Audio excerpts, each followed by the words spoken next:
This is about urban renewal through ICT.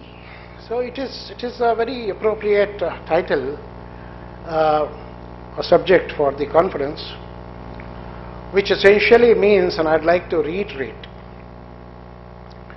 that ICT is a means and not an end for improving the lives of people. Ultimately, I suppose the objective is to improve the lives of people. Application of ICT, we have to apply ICT, so there are some towns which are made for applying the ICT. We also have a town coming up which is called Gift City, and I think you will have some discussion about it. We still don't know who are going to be living in Gift City, but we know one thing, that the technology would be deployed to its fullest.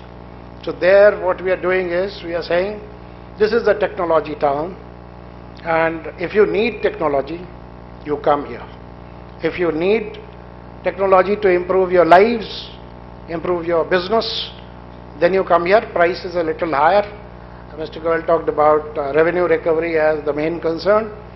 I would say improving the lives of its people should be first concern, and revenue recovery. As I wonder if you saw my short presentation, I tried to demonstrate that when you offer a service, and I talked about services being rolled out only in the villages of Gujarat and not about the talukas and the urban towns.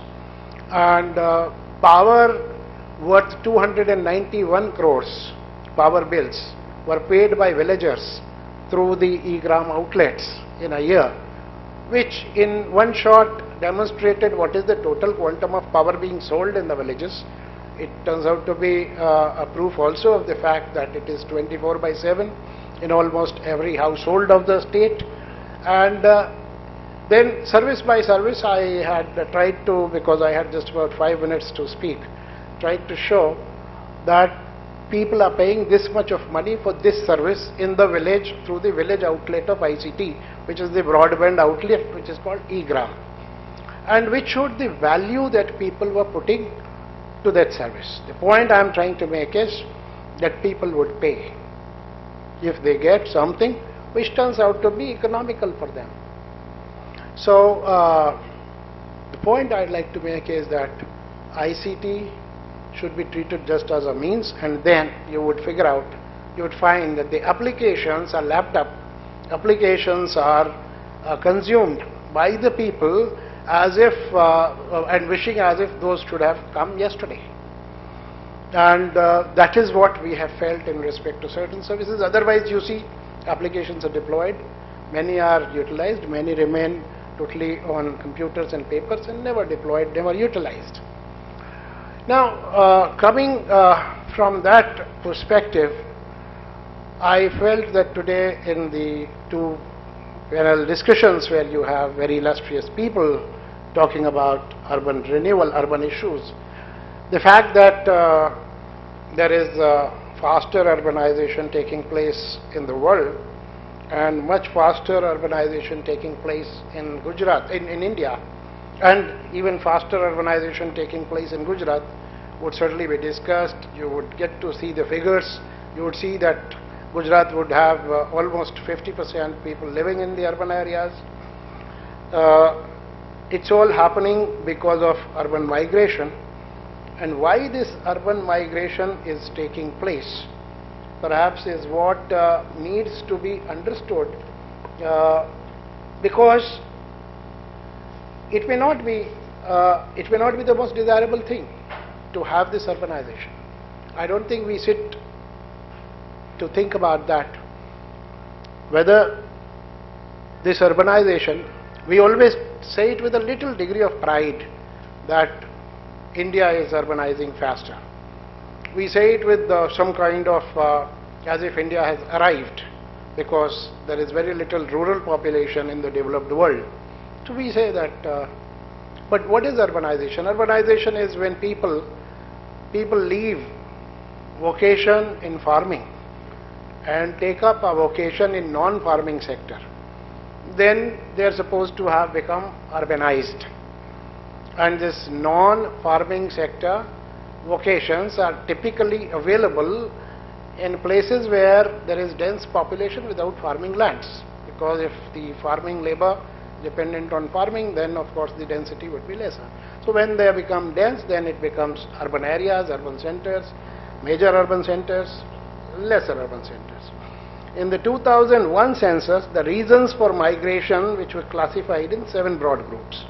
One was work or employment, which means vocation, shift from farming to non-farming. Second, business. Some people would shift to urban areas because they take up businesses which are more effective, efficient there. Third is education. People migrate to get better education. Fourth is marriage.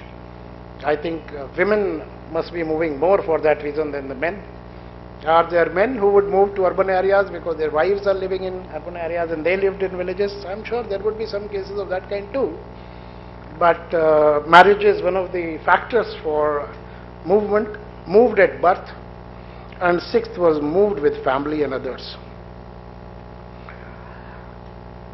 Nearly 32% of all interstate migrants during the census period, the 10 years, they migrated for the reason of work or employment. So work is the major reason for which people move, and typically they come in search of work. It's not that they get the work. So what happens actually is that urbanization also results in large percentage of people joining the poor section of urban population.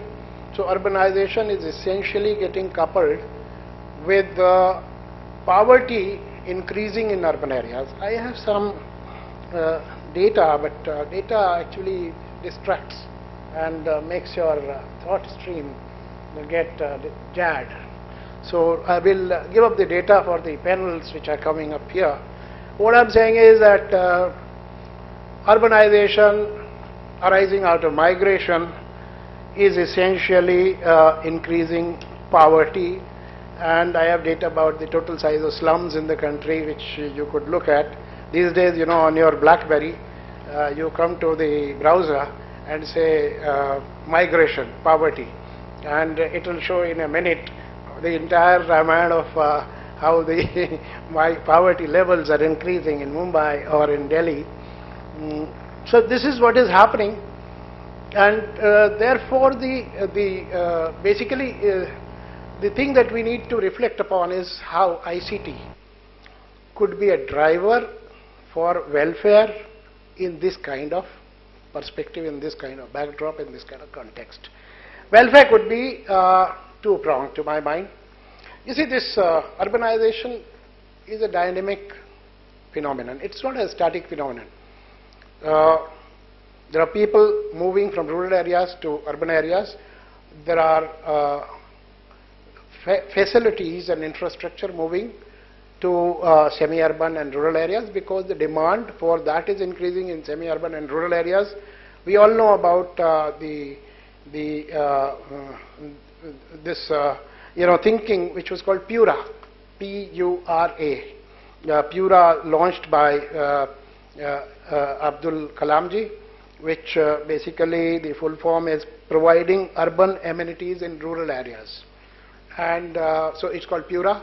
It was experimented across the country, and Chief Minister Narendra Modi had come out with what was called Rurban.